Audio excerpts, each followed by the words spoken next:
So, good day everyone. We are the Group 1 and today we will be discussing about the global media cultures.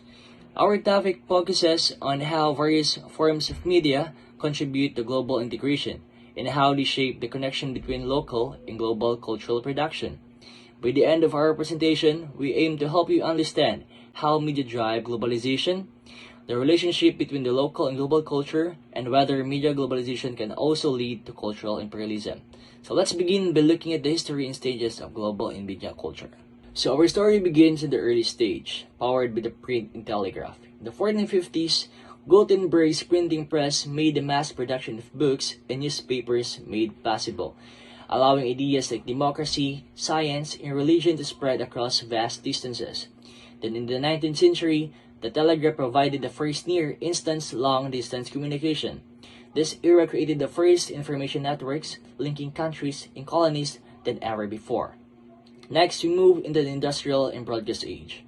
So this is when the radio emerged as the first truly global broadcast medium, connecting millions of people simultaneously.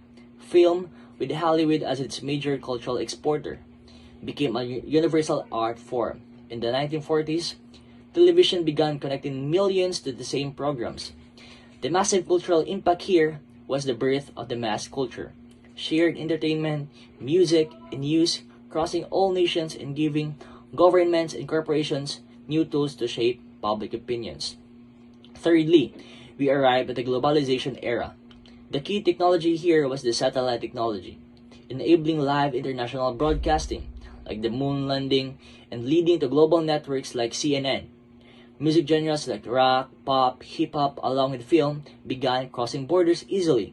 So this cultural explosion fueled the growth of transnational corporations and caused a powerful debate over cultural imperialism, the spread of Western American culture worldwide, while also sparking the rise of cultural hybridity, where local and global form mixed.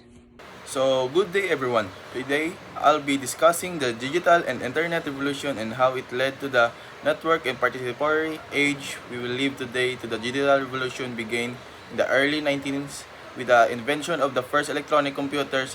These early machines were large, expensive, and mainly used for scientific and military purposes. Over the decades, technology advanced from vacuum tubes to transistor and later to microchips, making computers smaller, faster, and more affordable. By the 1970s and 1980s, personal computers became available for ordinary people. This was a major turning point because it allowed individuals, not just institutions, to access digital technology. Then came to the internet revolution in the 1990s. The internet, which started as a military and research project called ARPANET, involved with a global network that connected people, businesses, and governments. With the invention of the World Wide Web by Tim Berners-Lee, people could easily share information, communicate through email, and explore websites. Moving into the 20s, technologies continued to grow rapidly. Social media, e-commerce, and mobile phones became part of everyday life. People could now work, learn, and socialize online, a true sign that the world had entered the information age. Then from the 2010s or 2010 to the present, we entered that is known as network and participatory age. This era is defined by how connected and interactive our digital world has become. Platforms like Facebook, YouTube, Instagram, and TikTok allow users not only to consume content but also to create and share it instantly. People are now consumers, both producers and consumers of information. With smartphones, cloud computing, and fast internet, anyone can participate in global conversation anytime, anywhere. In conclusion, the digital and internet revolution laid to the foundation for our modern world, and the network age continues to shape how we communicate, create, and live. This revolution have turned our planet into a truly connected global community, one that keeps evolving every day through participation and technology. Hi, I'll be talking about how media drive global integration and how they shape the relationship between local and global culture.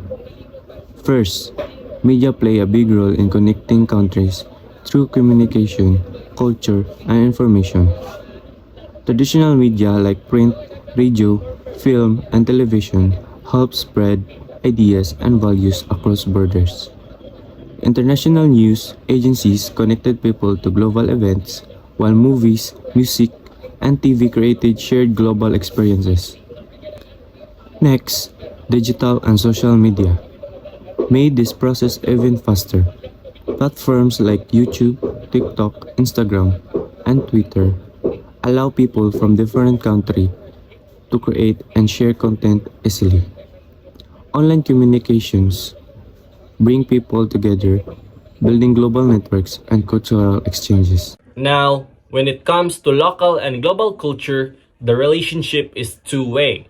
Global media can spread dominant cultural values, for example, Hollywood films and Western fashion. But local cultures also adapt and reinterpret these influences. This is called localization. For example, K-pop mixes Western pop with Korean culture. And finally, the result is a hybrid global culture. People enjoy global media while expressing their own local traditions online. Festivals, music, and food are shared worldwide, making the world more connected but also more diverse. In short, media unite the world through shared communication and diversity it through local cultural expression. Media and globalization. So media is a free the control and the globalization by the connecting people, ideas, and culture across the world.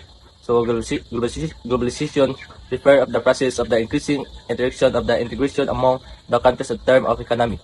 So culture, technology, and communication.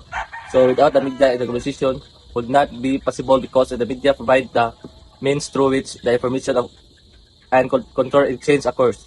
Number one, media as a bridge for global communication. So media such as the television, radio, newspaper, and the internet enable the rapid exchange of the information. So news network and like CNN, BCC, and EI jarring inform the people and global events instantly. So this is a constant flow of information helps people understand what is happening beyond their own countries, creating the sense of the global awareness and shared responsibility.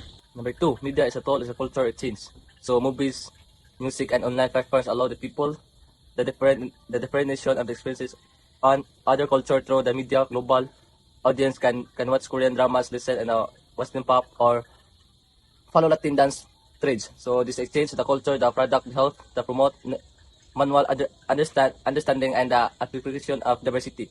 At the same time, and can lead to the blading can control the producing will hybrid form and fashion and entertainment. So media therefore of the economic and political integration. So media as a support a global trade and politics by advertising products promoting international brands. So and broadcasting political message worldwide. So social media platform have become the important tools and the marketing democracy and even the global activism. So such as the International of Human Rights and Coverage. So this strengthens the global communication and influence decision makings and the international levels. 4. Media and digital revolution. With the rise of the internet and social media, people can now participate directly in global communication. Platforms like Facebook, TikTok, and X allow individuals to share opinions, art, and instantly. This interactive global media network makes people not just consumers of information but also creators, contributing to truly interconnected world. Number 5. Challenges. However, media and globalization also bring challenges. The dominance of Western media can lead to cultural homogenization, where local tradition and overshadowed issues like misinformation, digital inequality, cultural bias also affect how globalization is experienced. In summary, the media serves as the engine of globalization, spreading information, ideas, and culture across borders. They connect the world, promote understanding, and encourage cooperation. Yet, their power must be balanced with respect for the local identities, cultural diversity, and responsible communication. So cons, disadvantages. So number one, cultural homogenations. The dominance of Western media, especially in Hollywood and American pop cultures, can overshadow local traditions and values. This may be lead to the loss of cultural diversity and the spread of the uniform global cultures. And number two, media bias and misinformations. So the global media networks can sometimes present biased perspectively or spread fake news quickly through social platforms. And number three, economic inequality. Large global media corporations often control most of the content while smaller local media struggle to compete. This spread creates information inequality between rich and poor countries or nations. And number four, loss of privacy and control. The widespread user of the digital media leads to data connections and surveillance. And user may unknowingly gives up personal information to corporations or governments. And number five, cultural dependency. Some development nations rely heavily on imported media instead of creating their own content, weakening local media industry and creativity. So, media globalization has connected the world like never before, spreading informations, cultures, and opportunities.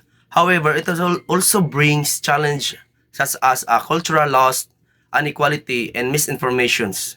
To benefit fully from media globalization, society must encourage balance, diverse, and responsibility media users. The advantages of pros is global communication and connection. Media globalization allows people from different parts of the world to communicate instantly through news, social media, and entertainment platforms. It creates a global village where information travels quickly and people understand global issues better. Number two, cultural exchange and understanding. Example of that is through films, music, and online content. People are exposed to other cultures and traditions. This promotes cultural appreciation, tolerance, and global awareness. Number three, access to information and education. The global flow of media provides access to news, knowledge, and educational content. Students, researchers, and citizens can easily learn about new technologies, ideas, and discoveries worldwide. Number four, economic opportunities. Global media industries create jobs in advertising, entertainment, and communication. Businesses can promote their products internationally and reach wider audiences. Number five, global activism and awareness. Social media helps raise awareness about global issues such as climate, human rights, and disasters. People can unite online to support global causes and social movements. So next, let's answer the question, is there globalization without media? The short and definitive answer is no. True globalization cannot exist without media. First, media serve as the foundation of globalization. They are the main source that connects people and nations. Through newspapers, televisions, the internet, and social media, information, ideas, products, and cultures are shared quickly across borders. Without media, the world remained isolated because people wouldn't be able to communicate or exchange knowledge globally. Second, we have historical proof that media has always played a key role in globalization.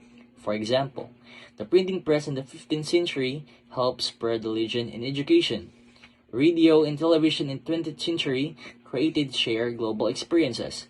And today, the internet and social media connect billions and billions of people worldwide. This shows that every stage of globalization follows media revolution, proving that media are truly the engine that drives global integration. Everyone, today I'll be discussing media as a cultural bridge and what the world might be like if there were no media. First, let's understand what media means. Media refers to the different channels or tools that help us communicate and share information, such as a television, radio, newspaper, films, and especially today, the internet and social media.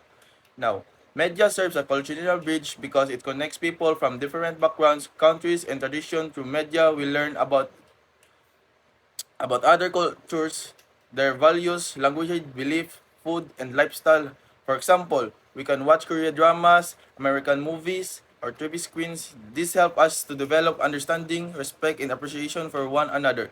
Even if we live miles apart, media also promotes cultural exchange. Artists, musicians, and filmmakers can share their creativity with a global audience. Social media platforms allow people to collaborate, discussion ideas, and spread awareness about social and cultural issues. In this way, media builds bridges connecting not just a nation but heart and minds. But what if there were no media? Without media, communication would be very limited. People would only know what happens in their local area and remain unaware of global events. Cultural exchange would stop, and stereotypes or misunderstanding between people might grow because there would be no way to share accurate information or diverse on their perspectives. Education, entertainment, and even relationships will be affected since so much of what we know and enjoy depends on media. In conclusion, media is more than just a source of information, entertainment, cultures, and people across the world. Without it, society would be disconnected, less informed, and less united. That's why it's important to use media wisely to build understanding and harmony among different cultures. This part, I'll be discussing whether media globalization can be considered a form of cultural imperialism. First, let's define the terms media globalization. Means the worldwide flow of information, entertainment, and communication through modern media. Cultural imperialism is when one culture, usually from powerful countries, dominate others, often weakening local tradition and values. Many scholars said, yes, media globalization can be cultural imperialism. This is because of the Western dominance. Big media companies like Disney, Netflix, and CNN come from the US and the Europe. Their language, culture, and lifestyle dominate global media. Cultural homogenization. People everywhere consume the same content, making local cultures less visible. Economic power. Rich countries control media technology and shape global trends. However, others argue it's not entirely imperialism. So why? So first, localization. Local cultures adapt global media in their own way. For example, K-pop mixes, Western pop with Korean culture. And the second one is diverse voices. Social media give creators for all over the world a platform to share their culture. And the third one is two-way exchange. People can remix or reinterpret global content to express their identity. So, in conclusion, media globalization does have elements of cultural imperialism, but it also allows space for cultural exchange, creativity, and resistance. People today are not just passive receivers, they help shape media too.